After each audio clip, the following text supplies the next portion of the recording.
You were simply going historical, and That's right. the term is sovereign immunity. There is no sovereign in America, but there is a head of the government and a head of the executive branch and our duly elected governor.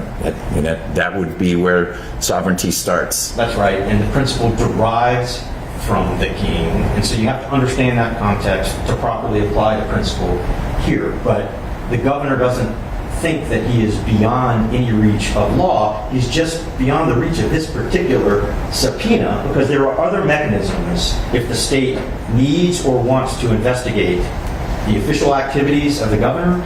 That legal authority does exist. It just doesn't exist with this special purpose grand jury. It exists with the Attorney General, with the General Assembly on multiple levels. And constitutionally, there are proceedings, we've seen them at the national level, where the legislatures can hold the chief executive accountable for violations of law or other misconduct related to the official performance of his duties, but they get to do it under separation of powers. Not With a slightly different setting again. Again, my understanding is not that the purpose of the subpoena was to hold anyone accountable, but to gather information, investigate. It's a body that can't hold anyone accountable. So I'm going to wrap up, I think, with that point. The governor wasn't looking for an unnecessary fight with an important branch of his administration. But he does need to defend the important constitutional and statutory limits of the grand jury's authority to protect the next sitting governor from what, I'm not suggesting it's misuse here, some might, but the next governor needs to know that his office is protected from perhaps an overzealous administrator of a special purpose grand jury.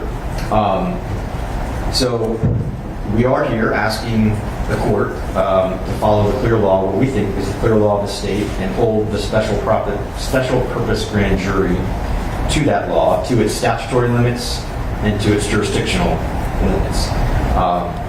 We think the subpoena is ultra vires. It's due to be quashed for lack of jurisdiction. And I'll leave the court with this. It's kind of where I started. If there's any doubt in the court's mind about where these lines are drawn, we're going to need appellate clarity on this. And the proper avenue here is to defer to the protection of the constitutional principles and the state's sovereignty, defer to the jurisdictional bar until the appellate courts tell us that's not the right way to do this, to answer the questions that you've asked.